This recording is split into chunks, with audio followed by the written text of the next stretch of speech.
Hello and welcome to I'll Knit If I Want To. I am Andrea Renee Knits from Andrea Mowry. Just gonna keep going with it. I'm Andrea Mowry of Andrea Renee Knits, and I like to try to answer some of your questions every week. So here we go. Question number one. Oh, and I'm wearing Morning Rituals. So this is my new sweater I just released this week on Tuesday, complete with pockets. So I'm snuggling up in it for today's episode. I will, of course, throw a link below. All right, question number one. Do you have any tips for tensioning tubular cast on and offs? I use it to cast on a worsted weight sweater and the ribbing is wavy at the bottom. So for casting on, it is often recommended to go down a needle size for a tubular cast on. I think it's really depends on the knitter though. So some people cast it on kind of tight. So they might not need to drop a needle size, but if you're getting a wavy cast on, then like that wavy deal, then I would definitely go down a needle size because it is a looser, it's a less stable cast on until you work those setup rows. And then you used it to cast off the socks, the Tuku honey socks, and could barely get the socks on. So too loose on the cast on, too tight on the bind off, totally normal. So go down a needle size for your cast on and then go back up. So cast on, and you can also cast on a straight needle, which you might find handy.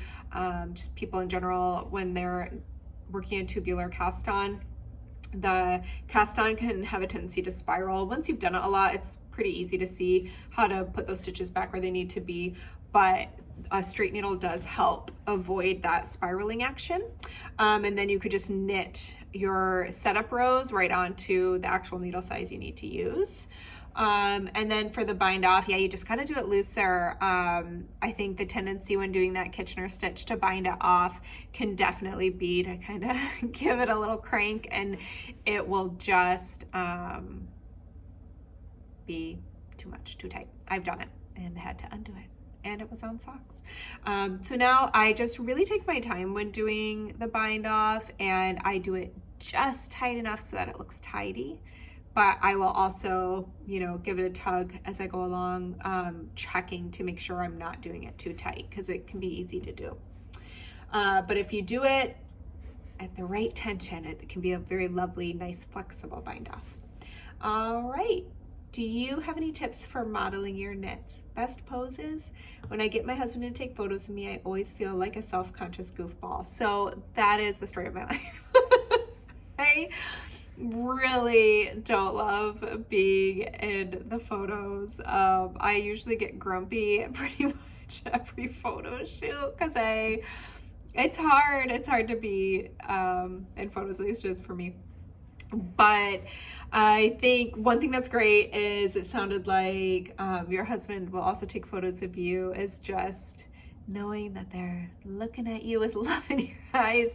Usually really the trick is that my husband tries to get me to laugh, because I get self-conscious, which puts not the loveliest of expressions on my face while we're trying to take some photos. And so he'll, say funny jokes and chat about our kids and try and get me to giggle. And so that is usually what helps. And I do find that in the beginning it feels really awkward, but if you end up looking, like I'm assuming you're using a digital camera or your phone, if you end up looking at a photo and you like how it looks, that will always change the rest of the shoot for me, because I'm like, oh, okay, like my sweater looks good, or whatever it is. And then I get kind of excited and feel like I can get into a groove with it. For us, it's also really hard because we only ever have a really short amount of time to get photos taken. So we always have our kids with us, and usually we go to like a rocky coastline or even just out in our yard. It kind of depends on what's going on. But yeah, it's usually keeping an eye on them while trying to snap a few pictures, and they love to run into the pictures. So it's always kind of hectic, and we don't have a lot of time to do it. So if maybe you're lucky enough to also have your time, like give yourself that time to just like settle into it. Because I think in the beginning, it's easy to feel camera shy, and then it gets better as you go. So, and as far as posing goes, I don't think I'm very good at that. I will say my older sister, back when I think I was in middle school, she must have been in high school, she actually, and this is pre-digital, so she made our other sister use, I think it was like a disposable camera or one of our dad's old film cameras, and she took like all these photos of different poses so she would know how to pose in photos, like so she would know how she wanted to look when she had her photo taken. And so you could do that too. I mean, I think part of it's kind of like figuring out what poses, but no, if you actually go look through my pictures, I have like one pose and it's usually avoiding eye contact with the camera. So yeah, I wish I had more to offer there, but it's not probably my strong suit. Okay. And sometimes actually we really kind of just like do the goofball thing, make silly, ugly faces, and that always helps kind of ease into it as well. Okay. Next question. I wanted to ask how you manage your time between your business and home life. Since you work from home and have small children, do you set aside certain hours per week that are dedicated strictly to your business without interruption? Or do you just find time in between all the other goings on? I'm just curious how you find that balance and how you mentally switch between designer, maker, mom, and wife while still being able to produce so many wonderful designs. I would love any insight. Well, thank you. It has been probably the hardest part of the past few years. I actually see my family is coming home right now. We might have a visitor in a minute. So it's been really challenging. I think that for me, what I learned in early motherhood was I started working from a really young age. I turned 13 and got a after-school job.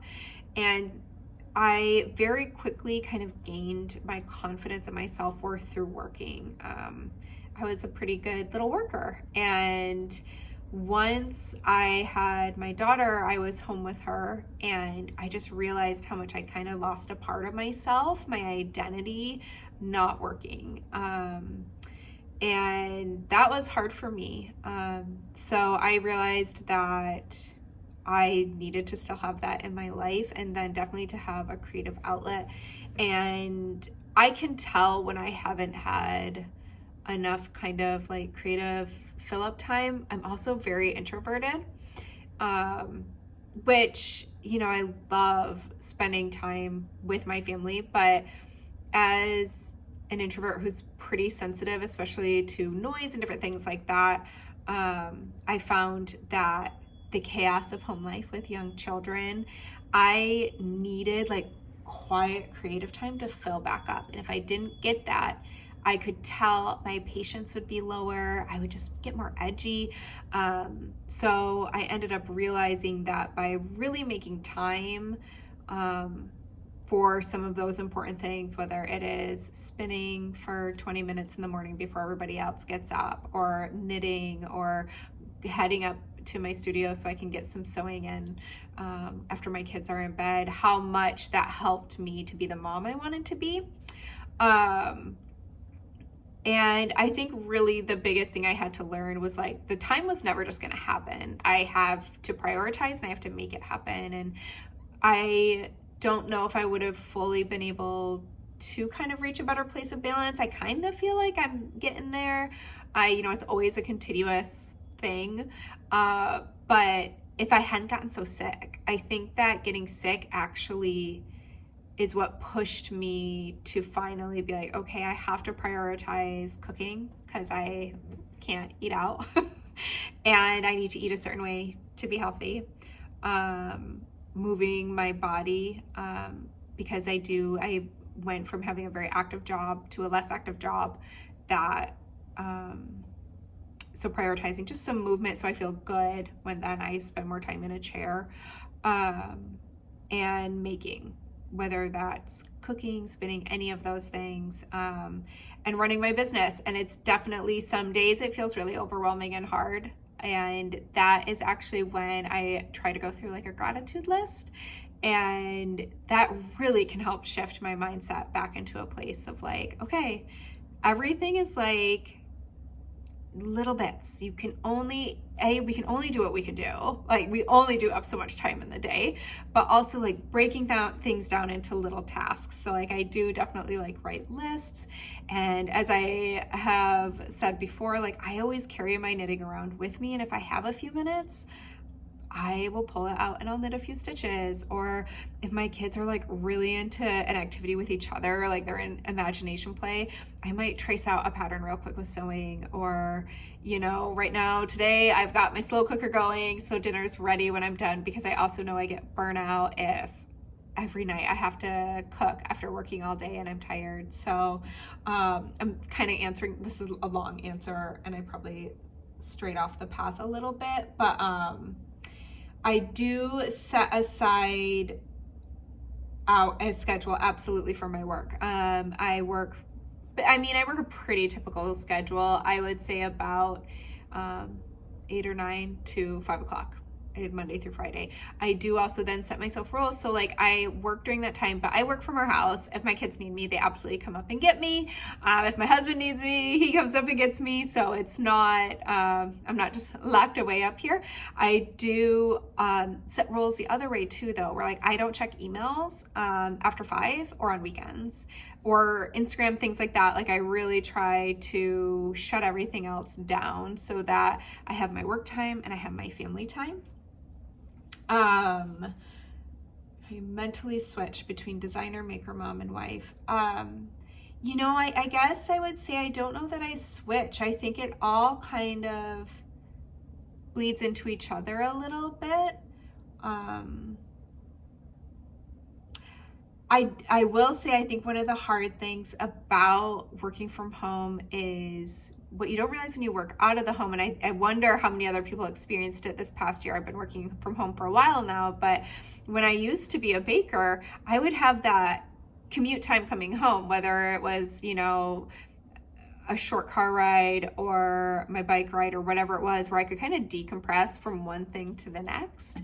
And here, now I don't have that. I just go down and it's like dinner time, kid time, like, woo. So I think finding any spaces where you can, if you are wanting to try and move a little more easily from like one hat to the next, trying to be like, maybe telling your family, like, I just need 5 minutes. I gotta like move my brain to the next thing. But yeah, I feel like I went all over with that. I don't know. I hope it was helpful. Okay. Next question. I've seen people talk about winding their hanks of yarn twice, once from the hank on a swift and a second time from the resulting cake. Do you think this is worth it?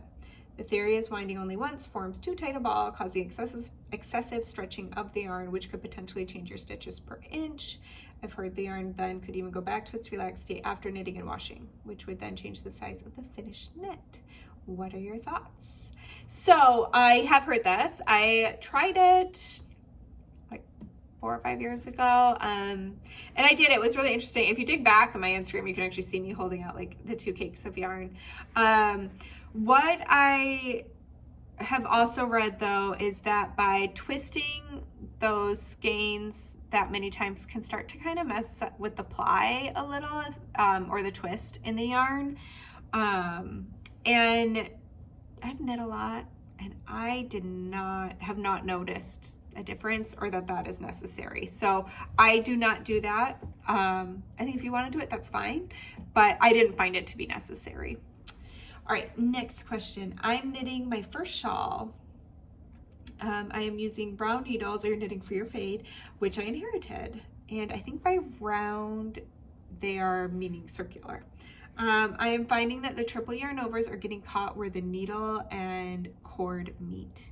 Would this happen if I purchased Tubular needles, for example? Is the join more smooth? My knitting isn't tight, but I'm worried that trying to get the yarn over the join will cause some fraying or friction on the yarn. Yeah, totally. So I do. That's one of the reasons I love Tubular, is that they have one of the smoothest joins that I've experienced with interchangeable needles. There are a couple brands that it's really, there's like a lip that and it just drove me bonkers trying to get my stitches up over that little ledge.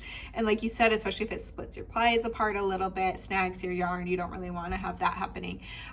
So yeah, I highly recommend ChiaoGoo interchangeables for a nice smooth join from the cord to the needle. I've been very happy with them.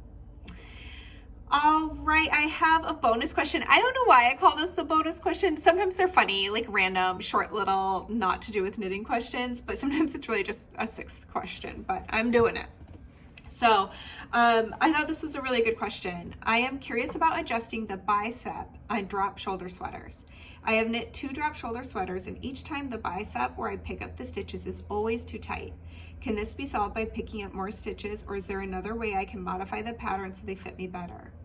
Thank you for reading my question. So I'm actually wearing a drop shoulder sweater right now. So if you look, here is where I picked up my stitches and knit down my sleeve. And so yes, this I think is a great question with a pretty easy solution.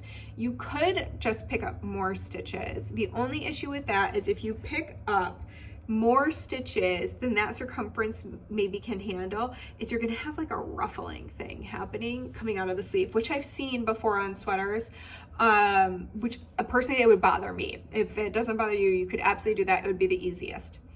But it really wouldn't be challenging to go one step further. So depending on the sweater, sorry, quick sip of water. Depending on the sweater, if it's knit top up or bottom down, it's really actually going to be kind of the same. All you want to do is typically your directions, what they do. So for this sweater, for instance, it's bottom up and you knit in the round until you reach what I call like the yoke, which is where we start working back and forth flat so that we create these openings for the arms. So all you would want to do is knit that opening longer or begin it earlier, depending on if you want to add how much, if you would be bothered by that extra length also being added to the full sweater. If you want the sweater to stay its intended length, then I would just start your opening earlier in the directions. And that way you have more space at that arm opening to knit up, to pick up the stitches that would feel better for you, how you want your sleeve to fit. The way that you would determine how many stitches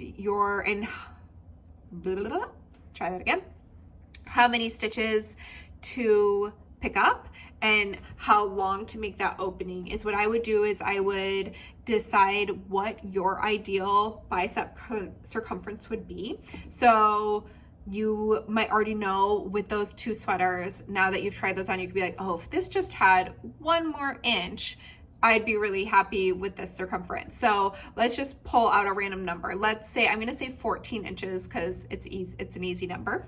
So let's say I wanted my bicep circumference on my sleeve to be 14 inches. I would want my arm opening where I'm gonna pick up to be 7 inches. On the front and on the back, because then when I pick up around that, that would give me 14 inches. And so you would just take your stitch gauge for how many stitches to pick up. You would just take your stitch gauge per inch and multiply that by 14, and then you know how many stitches you need to pick up. And then you will want to adjust your decreases. You'll probably just need to work them a little quicker to get down to whatever cuff circumference you would then like, or to get back. You can also look at the pattern, and if they have a arm size, sleeve size that would feel better for you, let's say it's that 14 inches, you could look at what size has that 14 inches, and then once you've made the adjustment here, you could then follow those sleeve instructions and the decreases there if they're worked from, yeah, it would be worked from the top down because you're picking up stitches. So I hope that makes sense. All right. Thanks for joining me this week. Since I'm wearing my new sweater, I don't have a shawl to show this week, but I will be back with a shawl next week, and I'll show you how to wear it at the end. But check out Morning Rituals. This was a very fun collaboration between myself and Woolfolk Yarns and Ritual Dyes. This is actually made out of Woolfolk Yarns Flet, which is a clay, which makes this amazing textured yarn, but it's 100% merino. They're ultra merino, and then Ritual Dyes Indie Dyer dyed it. So it's this beautiful lilac color. I don't wear a lot of purple, and I really like this like lavender. So anyways, I hope that y'all have a great weekend. Happy knitting, sewing, spinning, hiking, dreaming, relaxing, whatever you're up to this weekend. I hope you enjoy it, and I'll see you again next week. Bye.